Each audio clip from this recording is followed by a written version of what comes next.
റഷ്യയെ പ്രകോപിപ്പിക്കരുതെന്ന് വീണ്ടും Donald Trump. കഴിഞ്ഞ ദിവസമാണ് കൗതുകകരമായിരിക്കുന്ന ഒരു പ്രസ്താവന അമേരിക്കയുടെ പ്രസിഡന്റ് ഭാഗത്തുനിന്ന് വീണ്ടും വന്നിരിക്കുന്നത്.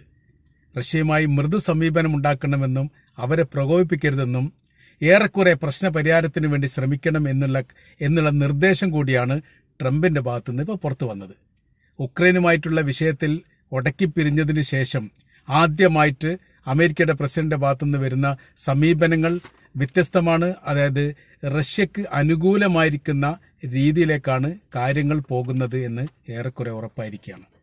ആണവായുധം സജ്ജീകരിച്ചിട്ടുണ്ടോ റഷ്യ എന്നാണ് ചില മീഡിയകൾ ഈ വിഷയവുമായിട്ട് ബന്ധപ്പെട്ട് ചോദിക്കുന്നത്.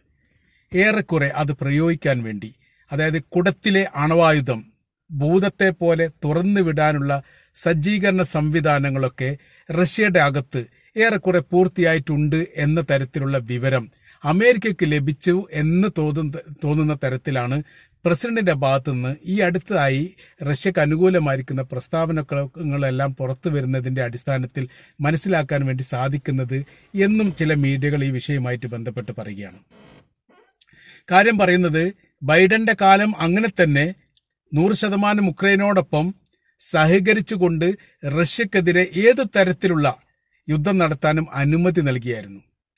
റഷ്യയുടെ അകത്ത് കയറി ആക്രമിക്കാൻ പോലും ബൈഡൻ അവസാന ഘട്ടത്തിൽ അനുമതി നൽകിയിട്ടുണ്ട്. റഷ്യയുടെ തലസ്ഥാന നഗരിയിൽ സ്ഫോടനം നടത്തുകയും ഒരു സൈനിക കമാൻഡറെ കൊലപ്പെടുത്തിയതുമായി ബന്ധപ്പെട്ട് വലിയ വിഷയങ്ങൾ അതോടനുബന്ധിച്ചുണ്ടായതാണ്.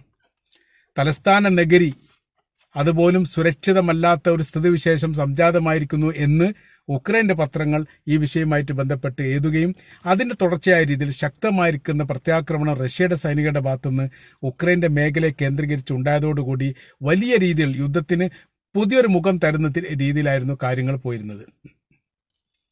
ഒരു വേളയിൽ അങ്ങനെ ഒരു ആക്രമണം റഷ്യയുടെ തലസ്ഥാന നഗരിയെ കേന്ദ്രീകരിച്ചുകൊണ്ട് അങ്ങനെ ഒരു ആക്രമണം നടത്തിയത്, അത് രണ്ട് തരത്തിൽ അത് പറയുന്നുണ്ട്. മോസ്കോയുടെ തലസ്ഥാന നഗരിയായ മോസ്കോയുടെ തെക്ക് ഭാഗവും അതേപോലെ തന്നെ വടക്ക് ഭാഗവും കേന്ദ്രീകരിച്ചുകൊണ്ട് ഏതാനും ദിവസങ്ങളുടെ വ്യത്യാസത്തിൽ 2 ആക്രമണം നടത്തിയെന്നാണ്.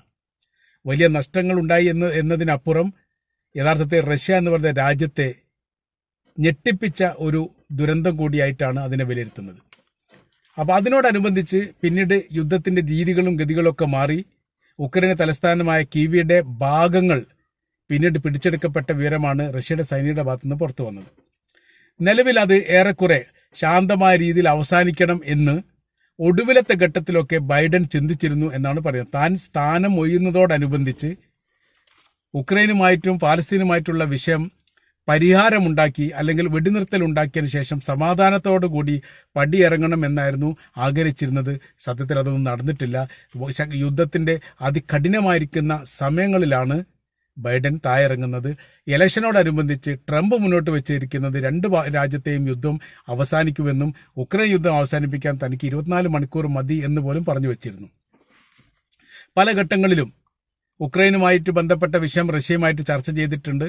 ആദ്യം ഉദ്യോഗ തലത്തിലായിരുന്നു, പിന്നെ മന്ത്രിതലത്തിലായി, പിന്നെ നേരിട്ട് 1.5 മണിക്കൂറോളം ട്രംപ് ബൈഡനുമായിട്ട് ഈ റഷ്യയുടെ പ്രസിഡന്റ് പുടിനുമായിട്ട് നേരിട്ട് സംഭാഷണം നടത്തി എന്നുള്ളതും പരിഹാരമൊന്നും ഉണ്ടായിട്ടില്ലെങ്കിലും ചില സന്തോഷകരമായിരിക്കുന്ന തീരുമാനങ്ങളും അഭിപ്രായങ്ങളും പുടിന്റെ ഭാഗത്ത് പുറത്തു വന്നായിരിക്കുന്ന പ്രസ്താവനയും അതിനോടനുബന്ധിച്ച് പുറത്തു വന്നതാണ്. പിന്നീടാണ് സൗദി അറേബ്യയുടെ മധ്യസ്ഥതയിൽ അമേരിക്കയെയും റഷ്യയെയും സംയുക്തമായി ചേർത്തുകൊണ്ടുള്ള ഒരു ചർച്ച ജിദ്ദയിൽ ആരംഭിച്ചത്. അതിനോടനുബന്ധിച്ച് ഉക്രൈൻ ക്ഷണിക്കാത്തതുമായി ബന്ധപ്പെട്ട് പിന്നെ വലിയ വിവാദമായി, വലിയ പ്രശ്നമായി. അതിന്റെ തുടർച്ചയാണ് യഥാർത്ഥത്തിൽ യൂറോപ്യൻ യൂണിയനും അമേരിക്കയും അകലാനുള്ള കാരണം. അമേരിക്കയും ബ്രിട്ടനും പോലും വലിയ രീതിയിലുള്ള അഭിപ്രായ ഭിന്നത പ്രകടിപ്പിക്കുകയും അമേരിക്കയുടെ എല്ലാ നയനിലപാടുകളും തങ്ങൾ അംഗീകരിക്കില്ല എന്ന് തുറന്നു പറയുകയും ചെയ്തത് ഈ വിഷയത്തോടനുബന്ധിച്ചാണ്. ഇപ്പോഴത്തെ നിലവിലെ സാഹചര്യം എന്ന് പറഞ്ഞാൽ യൂറോപ്യൻ യൂണിയനുമായി ഏറെക്കുറെ ഏകദേശം ഒരു 90% ഉടക്കി പിരിഞ്ഞിരിക്കുന്ന സ്ഥിതിയാണ്. ഒരു 3-ാം ലോക യുദ്ധം ഉണ്ടാവുകയാണെങ്കിൽ അമേരിക്കയുടെ ചേരിയും യൂറോപ്യൻ ചേരിയും തമ്മിൽ ഏറ്റുമുട്ടുന്ന സ്ഥിതിയിലേക്ക് എത്തും എന്ന് പോലും പറയുന്ന രീതിയിലാണ് കാര്യങ്ങൾ നിലനിൽക്കുന്നത്. ഇപ്പോൾ ഈ അടുത്ത ആയിരിക്കുന്ന കഴിഞ്ഞ ദിവസം അമേരിക്കയുടെ പ്രസിഡന്റ് പറഞ്ഞിരിക്കുന്നത് റഷ്യയുമായി മൃദു സമീപനം ഉണ്ടാക്കണം, അവരെ പ്രകോപിപ്പിക്കാൻ പാടില്ല എന്നുള്ളത്. അതിന് തുടർച്ചയായ രീതിയിൽ പറയുന്നത് വിജയിക്കാൻ വേണ്ടി റഷ്യയുടെ പ്രസിഡന്റ് ആണവായുധം പ്രയോഗിക്കാൻ സാധ്യതയുണ്ട് എന്ന തരത്തിലാണ്. കാര്യം ഒരു ഉക്രൈൻ മാത്രമല്ല ലക്ഷ്യം. ഉക്രൈന്റെ വിഷയങ്ങൾ ഏറെക്കുറെ തീർന്നു കഴിഞ്ഞാലും യൂറോപ്യൻ യൂണിയനിലെ ഏതെങ്കിലും രാജ്യങ്ങൾ തങ്ങളുമായി ഏറ്റുമുട്ടുകയോ തങ്ങളുടെ രാജ്യത്തിനകത്ത് വിഷയമുണ്ടാക്കുകയോ ചെയ്യാനുള്ള സാധ്യത വളരെ കൂടുതലാണ്. ഇതെല്ലാം മുൻകൂട്ടി കണ്ടുകൊണ്ട് റഷ്യയുമായിട്ട് ഉടക്കി പിരിയുന്നത് മുന്നോട്ടുള്ള ഭാവിയിൽ വലിയ രീതിയിലുള്ള സാമ്പത്തിക ക്ഷീണം അമേരിക്കക്ക് ഉണ്ടാവുമെന്നുള്ളതും തങ്ങളുടെ രാജ്യത്തിന്റെ മൂല്യം പോലും ഇടിയാൻ ഇത് കാരണമാകുമെന്ന് മുൻകൂട്ടി മനസ്സിലാക്കിയ ട്രംപ് മറ്റ് രാജ്യങ്ങളെ ഒഴിവാക്കിക്കൊണ്ട് ശത്രുവായിരിക്കുന്ന ട്രംപിനെ ചേർത്ത് പിടിക്കുന്ന ഒരു രീതിയാണ് കണ്ടത്. അതോടനുബന്ധിച്ച് യൂറോപ്യൻ യൂണിയൻ മുഴുവൻ അമേരിക്കക്കെതിരെ അണിനിരക്കുന്ന ഒരു സ്ഥിതിവിശേഷം ഉണ്ടായി. അങ്ങനെ ഉണ്ടായാൽ പോലും തങ്ങൾ റഷ്യയെ കൈയൊഴിയില്ല എന്ന് ട്രംപ് പറഞ്ഞതോടുകൂടി നിലപാട് ഇതുവരെ കണ്ടതിൽ നിന്ന് വ്യത്യസ്തമാണ് എന്നുള്ളത് കൃത്യമായി. ബൈഡന്റെ കാലത്ത് ഓരോരോ വർഷത്തെ ബജറ്റിലും ഉക്രൈന് വേണ്ടിയിട്ട് വലിയ രീതിയിലുള്ള സംഖ്യ പ്രഖ്യാപിക്കുകയും നടപ്പിലാക്കുകയും ചെയ്യും. അതിനു പുറമെ പ്രസിഡന്റിന്റെ പ്രത്യേക പദവി പ്രയോഗിച്ചുകൊണ്ട് ഉക്രൈൻ യുദ്ധവുമായി ബന്ധപ്പെട്ട് പുതിയ സാമ്പത്തികം പ്രഖ്യാപിക്കുന്ന രീതിയും ബൈഡന്റെ കാലഘട്ടത്തിലൊക്കെ തുടർന്നു പോയതാണ്. അതെല്ലാം നിർത്തിവെച്ചു എന്ന് മാത്രമല്ല, തങ്ങൾ നൽകിയിരിക്കുന്ന ഉക്രൈനെ സഹായിക്കാൻ വേണ്ടി തങ്ങൾ നൽകിയിരിക്കുന്ന പണത്തിനെ പലിശ ചേർത്തുകൊണ്ട് തിരിച്ചു തരണം എന്ന് ട്രംപ് പറയുകയും റഷ്യയോട് അനുകൂലമായിരിക്കുന്ന നിലപാടെടുത്ത് അവര് വിജയിക്കാൻ ആവശ്യമായിരിക്കുന്ന സംവിധാനങ്ങൾ ഒരുക്കുമെന്ന് പ്രഖ്യാപിക്കുകയും ചെയ്തു. അതിന്റെ കാര്യം അവർ പറയുന്നത്, ആദ്യഘട്ടത്തിൽ സൗദി അറേബ്യയുടെ മധ്യസ്ഥ ചർച്ചയോടനുബന്ധിച്ച് റഷ്യ പറഞ്ഞിരിക്കുന്ന ഒരു കാര്യമുണ്ട്. തങ്ങൾ മധ്യസ്ഥത വിഷയത്തിന് അല്ലെ വെടിനിർത്തലിന് തയ്യാറാണ്.